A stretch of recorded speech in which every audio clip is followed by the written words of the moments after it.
신약성경 410페이지 요한계시록 12장 1절에서 17절까지 말씀을 저와 여러분 교독하신 후에 할렐루야 찬양 후에 하나님 앞에 찬양을 드리겠습니다. 제가 먼저 읽겠습니다. 하늘에 큰 이적이 보이니 해를 옷 입은 한 여자가 있는데 그 발 아래에는 달이 있고 그 머리에는 12별의 관을 썼더라.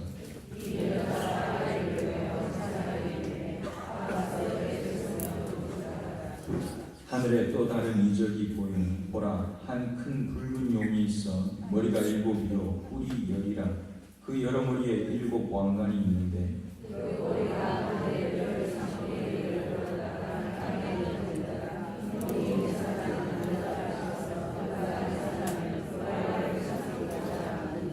여자가 아들을 낳으니 이는 장차 철장으로 만국을 다스릴 남자라. 그 아이를 하나님 앞과 그 보좌 앞으로 올려가더라. 그 여자가 광야로 도망하며 거기서 1260일 동안 그를 영육하기 위하여 하나님께서 예비하신 곳이 있더라. 하늘에 전쟁이 있으니 미가엘과 그의 사자들이 용과 더불어 싸울세 용과 그의 사자들도 싸우나 이기지 못하여 다시 하늘에서 그들이 있을 곳을 얻지 못하니라. 큰 용이 내쫓기니 옛뱀 곧 마귀라고도 하고 사탄이라고도 하며 온 천하를 꿰는 자라. 그가 땅으로 내쫓기니 그의 사자들도 그와 함께 내쫓기니라. 내가 또 들으니 하늘에 큰 음성이 있어 이르되 이제 우리 하나님의 구원과 능력과 나라와 또 그의 그리스도의 권세가 나타났으니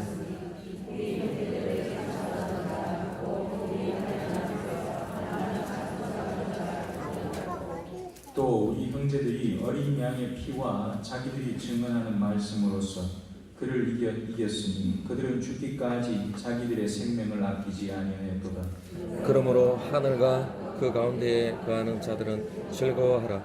그러나 땅과 바다는 하있을진저 이는 마귀가 자기의 때가 얼마 남지 않은 줄을 알므로 크게 분내어 너희에게 내려갔음이라 하더라. 용이 자기가 땅으로 내쫓긴 것을 보고 남자를 낳은 여자를 박해하는지라. 그 여자가 큰 독수리의 두 날개를 받아 강야 자기 곳으로 날아가 거기서 그 뱀의 낯을 피하여 한 때와 두 때와 반 때를 양육받으며 여자의 뒤에서 뱀이 그 입으로 물을 방같이 토하여 여자를 물에 떠내려가게 하려 하되 땅이 여자를 도와 그 입을 벌려 용의 입에서 토한 강물을 삼키니 함께 봅니다. 용이 여자에게 분노하여 돌아가서 그 여자의 남은 자손 곧 하나님의 계명을 지키며 예수의 증거를 가진 자들과 더불어 싸우려고 바다 모래 위에 서 있더라. 아멘.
제주에서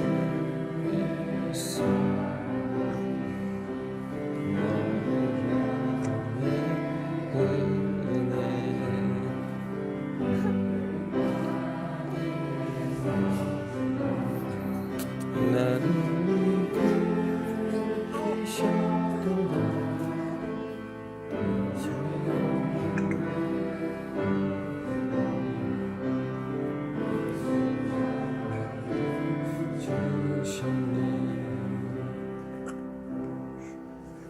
아멘.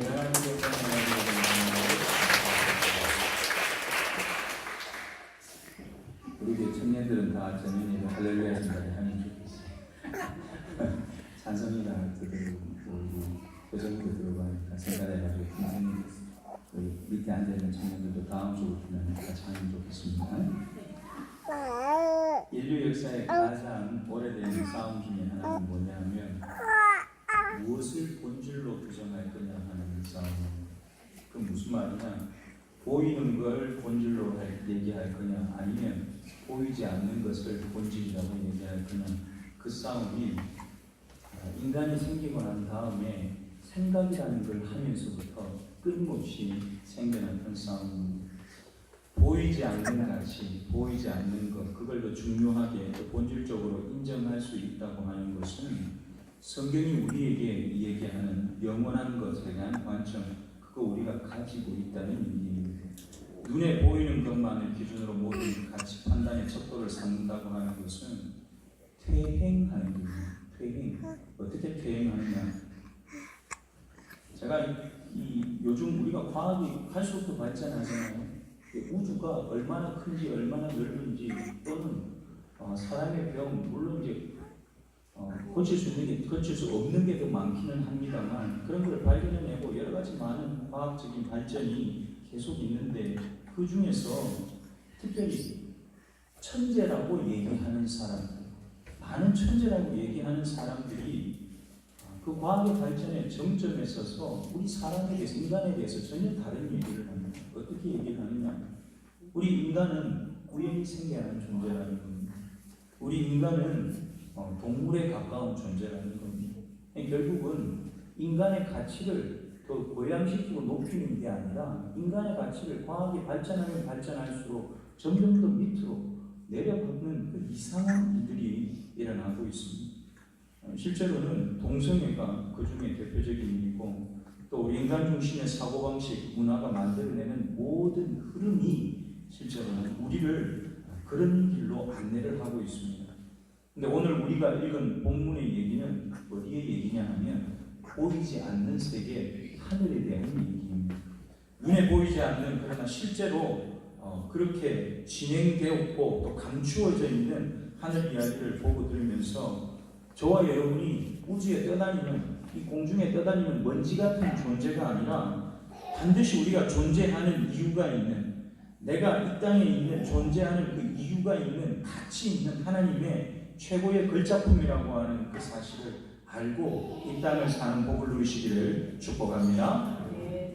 1절에 보면 이렇게 쓰고 있는데, 1절 한번 같이 읽겠습니다.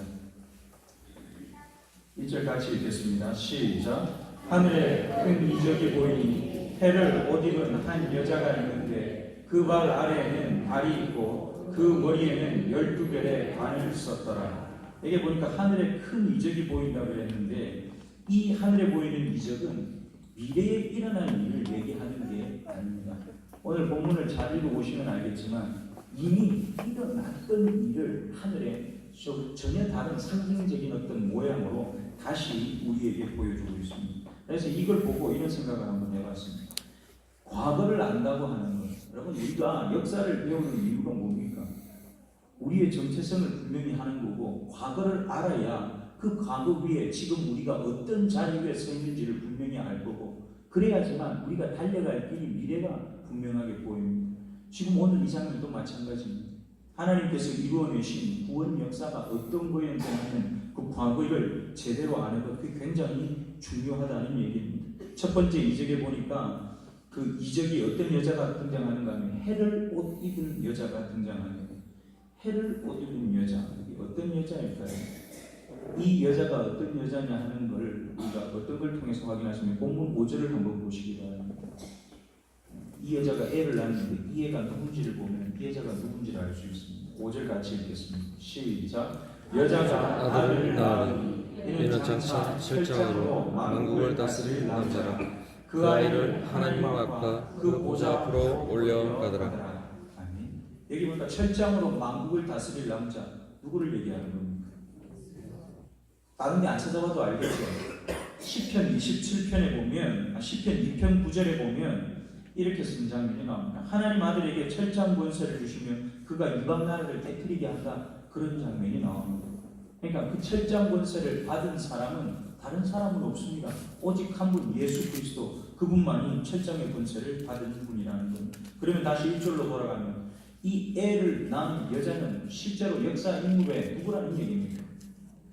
누구라는 얘기입니까? 마리아입니다. 예수님은 마리아가 낳았잖아요. 마리아를 의미하는 겁니다. 그런데 그게 마리아를 의미하는 것으로만 끝나는 게 아니라는 얘기입니다. 영적으로 보면 예수님이라고 하는 메시아가 등장하는 배경이 되는 나라가 어느 나라입니까? 이스라엘입니다. 이스라엘이라고 하는 하나님이 선택한 백성 이스라엘, 한 민족으로서의 이스라엘이 아니고 하나님이 선택한 백성으로서의 이스라엘을 의미합니다. 여러분, 하나님이 선택한 백성으로서의 이스라엘은 오늘날 누구를 말하는 겁니까? 바로 저와 여러분 교회를 얘기하는 겁니다. 그러니까 여기에 나오는 이 애를 낳을 여자는 과거의 역사적인 사건 속에서는 마리아라고 하는 분명한 한 여자가 있고, 그리고 그 여자가 암시하는 바는 이스라엘 하나님이 선택한 백성이고 지금 우리 시대에 예수 그리스도의 피로 갖추고 사신 교회라고 하는 겁니다. 그리고 마지막 때에는 예수님의 신부로 다시 오실 예수님의 신부로 다시 이 땅에 드러나게 될 참교회, 우리가 계시록에 나오는 천국에서 하늘에서부터 이 땅에 내려오는 하늘의 새 예루살렘 성전, 바로 그것을 의미한다고 볼 수 있겠습니다. 근데 이 여자의 모양을 한번 살펴보면요, 이 여자가 머리에는 뭐가 있습니까? 머리가 아니고 옷이죠. 어떤 옷을 입었습니까? 해를 옷 입었죠. 발 아래에는 뭐가 있습니까? 달이 있죠. 머리에는 뭘 썼습니까? 12별의 관을 썼죠. 그러니까 이 여자는요, 이 세상에 존재하는 빛이란 빛은 다 휘감았습니다. 여러분, 하나님께서 우리 교회에 예수 믿는 저와 여러분 우리 성도들에게 하나님의 영광의 빛으로 덧입히신 줄 믿습니다. 여러분, 우리한테서는 우리 눈에 보이지 않을지 모르지만 사탄이 우리를 볼 때, 흑암의 세력이 우리를 볼 때는 하나님의 영광의 강체가 저와 여러분을 통해서 비치는 존재가 바로 우리라고 하는 사실을 기억하시기 바랍니다. 여러분, 우주 공간에 빛을 발하는 온 것으로 다 치장을 했는데 이 땅에 교회와 성도가 품고 있는 예수 그리스도가 어떤 존재인가 하는 것, 그걸 알 수 있는 시간은 언젠가 하면 고통이 제일 크게 달했을 때, 여자가 애 베고 제일 힘들 때가 언제입니까? 낳을 때 아니에요. 그렇죠. 해산할 때. 마찬가지입니다. 교회가 예수 그리스도를 우리 속에 대퇴하고 있는데, 우리 안에 예수 그리스도가 계신데 그분이 진짜 예수 그리스도라 하고 우리 앞에 우리 모든 사람이 확인하도록 드러날 때는 언제냐? 우리가 제일 극심한 고통의 순간을 이기고 하나님 앞에 세워질 때, 가장 고통스러운 순간을 지나고 나야지만 진짜 내가 예수 그리스도를 내 안에 품고 있었구나, 그분이 내 주인이었구나 하는 것을 우리가 확인할 수 있는 시간이 오게 된다고 하는 겁니다. 바로 해산의 기쁨을 누리는 바로 그때처럼 예수 그리스도는 우리에게 그렇게 오시는 겁니다. 3절에 보니까 두 번째 이적이 나타납니다. 3절 한번 같이 보면 시작. 하늘에 또 다른 이적이 보이니 보라, 한 큰 붉은 용이 있어 머리가 7이요 뿔이 10이라. 그 여러 머리에 7 왕관이 있는데, 이 한 큰 붉은 용은 어떤 존재입니까? 우리하고 같은 편일까요? 우리하고 반대편일까요? 한 큰 붉은 용, 성경에 나오는 용은요, 우리 편일 때가 한 번도 없습니다. 이 용은 하나님을 대적하는 존재를 의미합니다. 근데 여기 한 큰 붉은 용이요, 일단 크니까 이게 강력하다는 얘기죠. 불다라고 하는 표현 속에도 살인, 학살, 살기, 격정, 아주 부정적이고 호정적인 의미가 가득한 게 불다라고 하는 색깔에 들어있습니다. 그래서 이 용은 우리 편이 아니라 우리 대적이다. 근데 용이 외관을 설명한 장면을 보면 이게 보통 우리 교회에 하나님에게 적용하는 숫자들이 이 용에게 다 적용되어 있어요.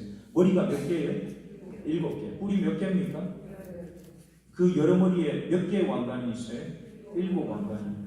이제 완전수를 나타내는 겁니다. 이 땅의 완전수 그리고 하늘의 완전수. 근데 왜 그걸 하나님을 대적하는 이 용에게 갖다 붙였을까?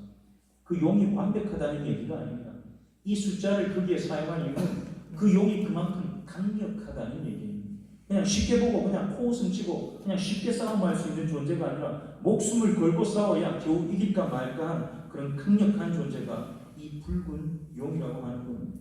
여러분, 이 악질적이고 포악하다는 반증으로 붙인 숫자라고 보시면 되겠고요. 이 머리에 왕관이 쓰여져 있다고 했는데 계시록에서 왕관은 누가 썼습니까? 누가 왕관을 썼습니까? 이 왕관은 멸류관이라고 볼 수 있고 승리의 관이라고 볼 수 있습니다. 누가 썼습니까? 우리 예수 믿는 저와 여러분이 쓰는 겁니다. 예수 믿은 것 때문에 내가 구원을 확신한 사람으로 이 땅을 살고 난 다음에 하나님 앞에 설 때 그가 우리에게 그 멸류관을 왕관을 씌워주시는 겁니다. 근데 왜 이 용에게 7개의 왕관을 그 머리에다가 씌워졌느냐? 이 용이 쓴 왕관은요, 승리의 멸류관을 얘기하는 것이 아니라 우리 대적이잖아요. 하나님을 대적하는 존재잖아요. 이건 악의 존재거든요. 강탈하고 탈취하고 뺏어서 쓴 관이라는 얘기입니다. 하나님이 씌워주신 관이 아니라 자기가 자기 머리에 스스로 쓴 관. 근데 그 관이요, 얼마나 완벽하고 강력한지 감히 우리가 이것하고 싸워서 이기겠다는 엄두를 못 낼 정도로 강력한 존재가 바로 이 한 큰 붉은 용이라고 하는 겁니다. 실제로 예수님께서 이 땅에 오셨을 때에 대적자들의 모습이 예수님. 예수님도 죽을 고비를 넘기고 태어나셨잖아요. 예수님 태어나실 때 호적하라는 명령도 나왔고, 또 예수님 태어나실 때도 실제로는 누가 이 헤롯이요, 일곱이 아니죠. 동방 박사들 왔다가 할 때 나한테 알려달라 했잖아요. 축하하려고 알려달라고 했으니까 아닙니다. 죽이려고 알려달라고 한 거예요. 그런 죽음의 고비들을 다 넘기고 예수 그리스도도 이 땅에 태어나셨다고 하는 겁니다. 예수님 돌아가시고 난 다음에 초대교회는 어땠습니까? 초대교회의 핍박도 마찬가지였습니다. 종교 지도자들, 로마와 종교 지도자들, 유대교의 종교 지도자들이요, 얼마나 교회를 무너뜨리기 위해서 애를 썼습니까? 그 표현이 오늘 본문에 보면 이렇게 또 표현이 되어 있습니다. 오늘 본문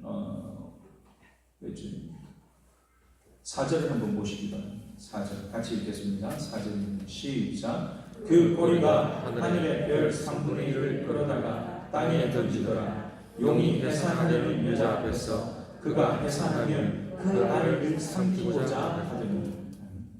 그 꼬리가 하늘의 별 3분의 1을 땅에다가 던졌다. 여러분, 하늘의 별은 어떤 표현입니까?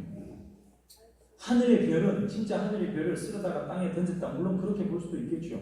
그러나 이 하늘의 별이 의미하는 바는 하늘의 별 같은 존재. 여러분, 별들은 항상 지도자들을 의미합니다. 지도자들을 의미합니다.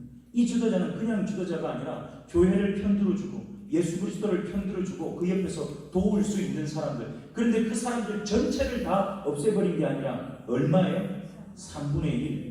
부분적인 그런 피해를 입게 하는 일이 있었다. 실제로 그런 일들이 교회 안에는 끊임없이 있었습니다. 박해가요, 예수 그리스도의 사도된 사람들, 제자들을 전부 다 한꺼번에 잡아 죽인 것이 아니라 일부분을 죽이고 일부분은 살려놓을 수밖에 없는 그런 상황들이 계속 이어져 가는 겁니다.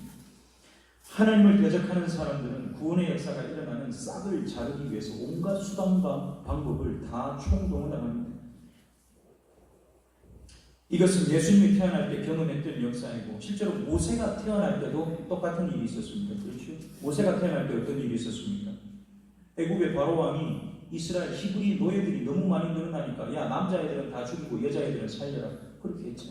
모세도 그렇게 태어났던 사람 중에 한 사람입니다.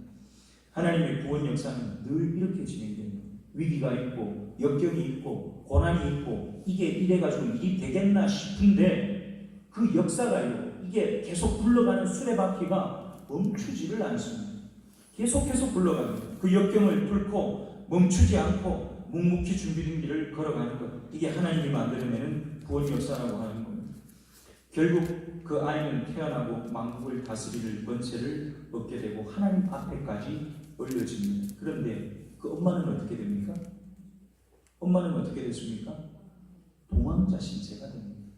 아들은 하나님께 올려지고 권세를 얻고 영광을 얻었는데 그 엄마는 도망자 신세가 됩니다.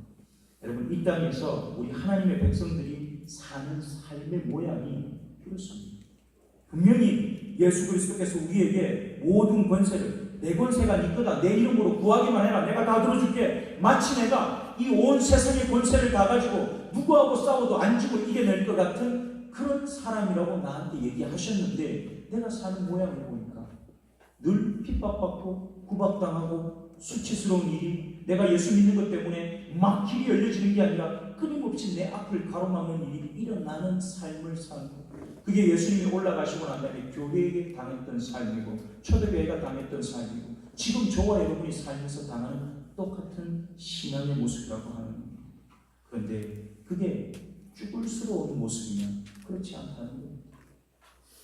예수 그리스도의 권세가 우리 거기 때문에 우리가 승리하는 자리는 우리의 가지고 있는 권세를 휘둘러서 때려부시고 그래서 빼앗는 것이 아니라, 제가 그렇게 여러 번 말씀드렸습니다. 어떤 권세냐?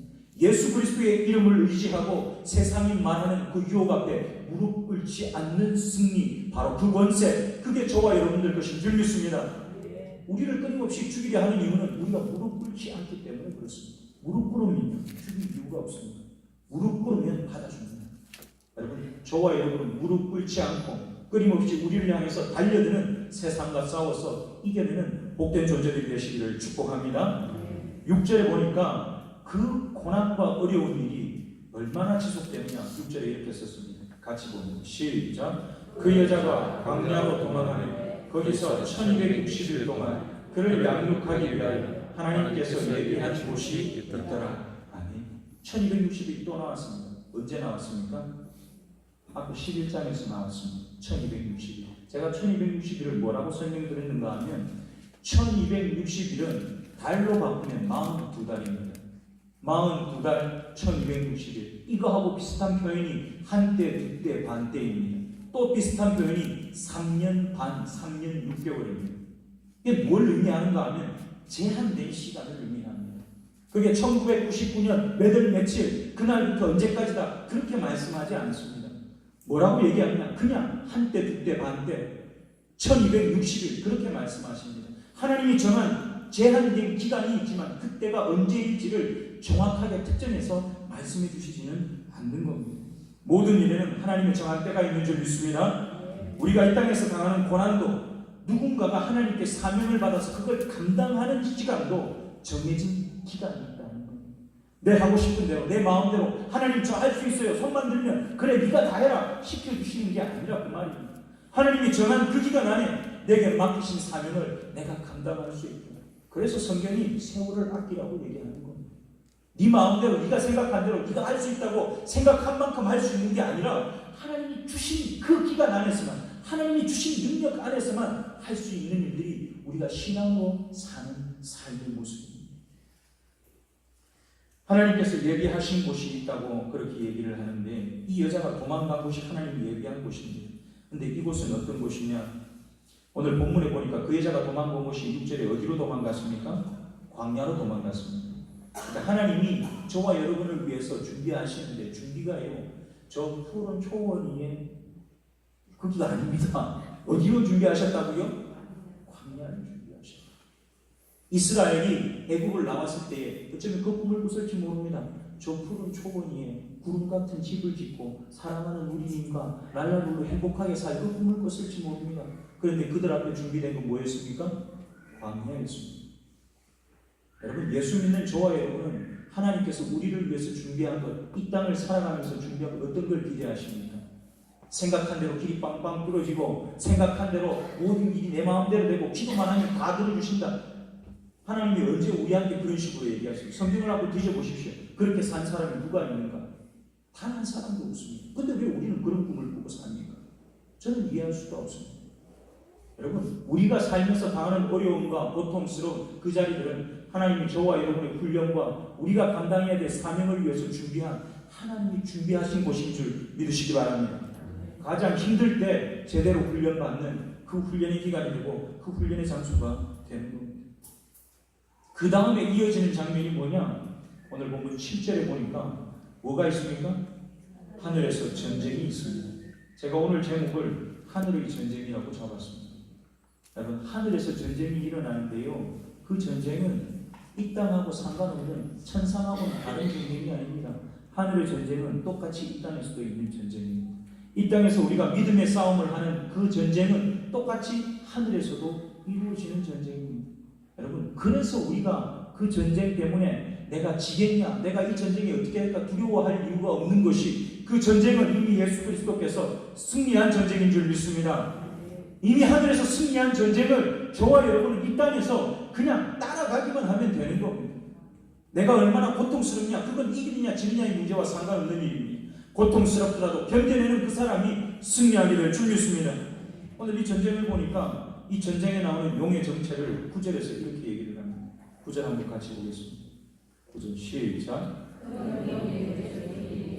뱀 곧 마귀라고도 하고 사탄이라고도 하며 온 천하를 꿰는 자라. 그가 땅으로 내쫓기니 그의 사자들도 그와 함께 내쫓기니라. 이 큰 용은 뭡니까? 옛 뱀, 마귀고 사탄이다.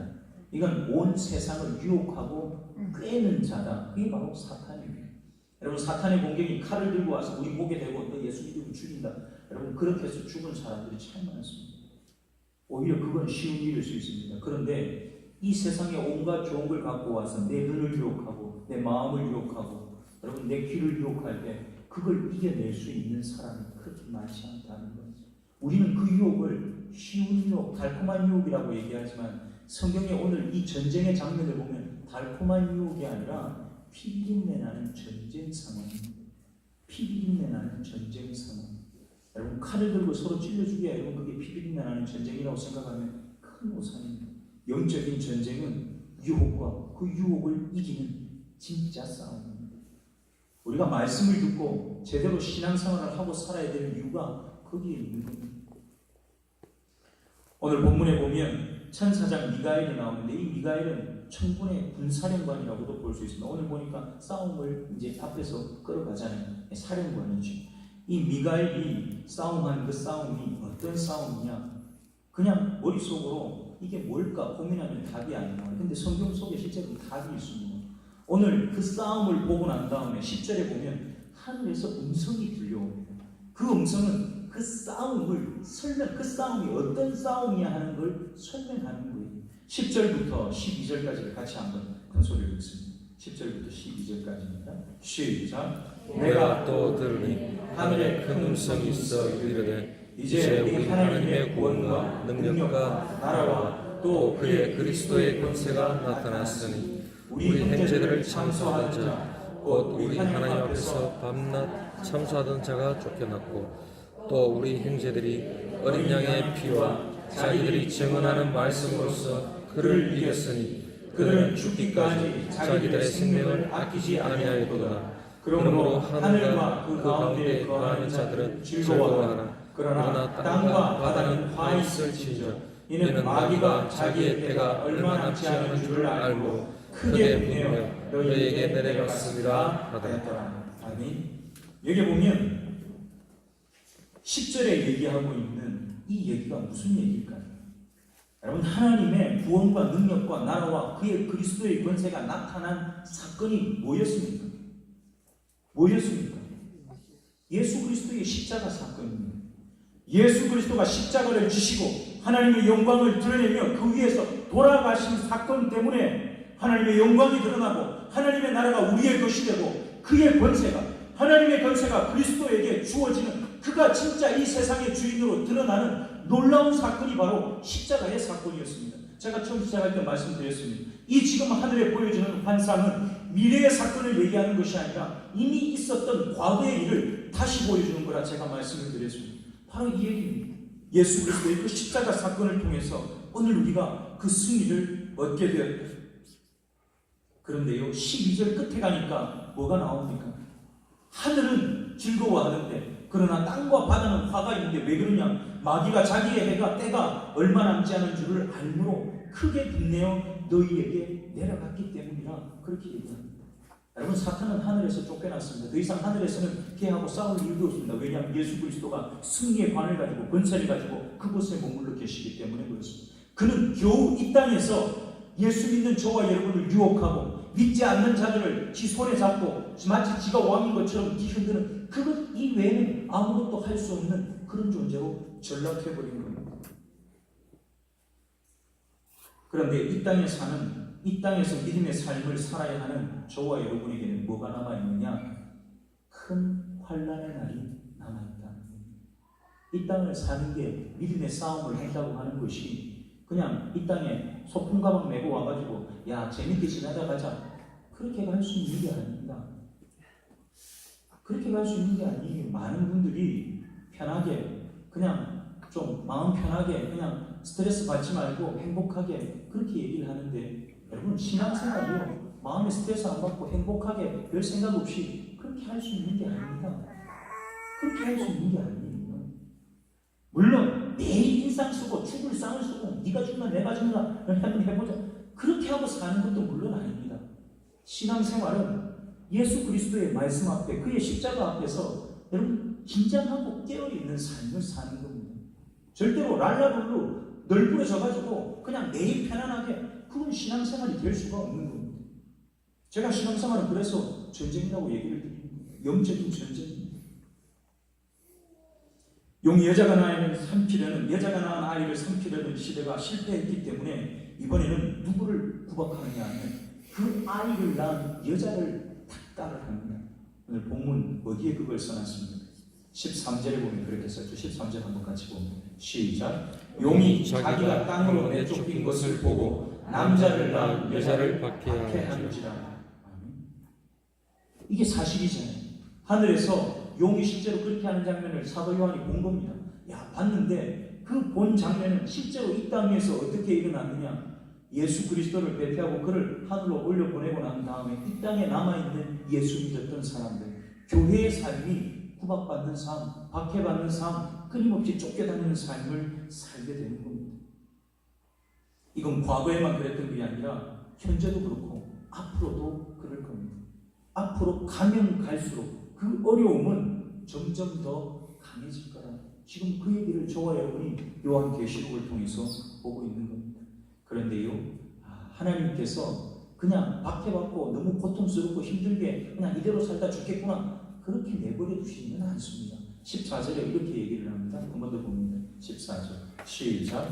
그 여자가 큰 독수리의 두 날개를 받아 광야 자기 곳으로 날아가 거기서 그 뱀의 낯을 피하여 한 때와 두 때와 반 때를 양육받으며. 여자가 도움을 얻습니다. 누구의 도움을 얻습니까? 독수리의 날개를 받습니다. 이제 어떤 주석들은 이 독수리를 그냥 날짐승 독수리에 비유한 사람도 있던데 여러분 그건 아니라고 봅니다. 이미 우리가 독수리를 봤습니다. 계시록 4장에서 5장에서 하느님의 보좌를 형상을 표현할 때에 그 보좌 주변에 있던 형상 중에 하나가 뭐였습니까? 독수리가 있었습니다. 독수리의 모양이 있었어요. 독수리가 의미하는 바는 그래서 하나님께서 우리에게 베풀어 주시는 그의 능력, 특별한 도움입니다. 그 특별한 도움이 오늘 이 14절과 15절에 나오는 얘기를 보면 하늘의 신비한 능력으로서가 아니고 구체적인 이 땅의 상황으로 우리에게 주어지는 겁니다. 어떤 구체적인 상황입니까? 한번 볼까요? 15절 보실까요? 15절 같이 읽습니다. 시작. 여자의 뒤에서 뱀이 그 입으로 물을 강같이 토하여 여자를 물에 떠내려가게 하려 하되. 그렇죠? 근데 16절까지 봅니다. 시작. 땅이 여자를 도와 그 입을 벌려 용의 입에서 토한 강물을 삼키니. 용은 여자를 삼키려고 입에서 강물을 막 쏟아냅니다. 여러분 강물, 바다 이건 결국 어떤 걸 상징적으로 나타냅니까? 물은 주로 뭘 상징을 했습니까? 이제까지 얘기한 걸 잘 보면 바다가 일령일의 바다를 보면 뭐가 제일 먼저 생각이 나요? 고난이 제일 먼저 생각나는 거예요. 고통. 여러분 입에서 강물을 쏟아냈다는 건 예수 믿는 우리를 죽이려고 그냥 온갖 수를 다 썼다 그 말입니다. 근데 그 물을 누가 대신 받아줍니까? 땅이 대신 받아줍니다. 이게 좀 신기한 일입니다. 어떻게 땅이 대신 받아주지? 도대체 그런 일이 있었나? 있었지요. 하나님께서 우리를 도우실 때에 초대교회 이후로 교회를 도우실 때에 하늘의 신령한 힘으로 성령의 도움을 통해서 돕는 직접적인 도움이 있을 때가 있습니다. 구약 성경은 그런 얘기로 가득하죠. 하나님께서 갑자기 나타나서 대적들의 눈을 어둡게 하고 그들끼리 싸우게 만들고 그런 일이 비일비재합니다. 실제로 그렇게 하셨습니다. 그리고 또 다른 방법 한 가지가 땅을 통해서, 여기서 땅이라고 하는 말은 실제로는 이 땅에 있는 또 다른 사람들의 도움을 의미합니다.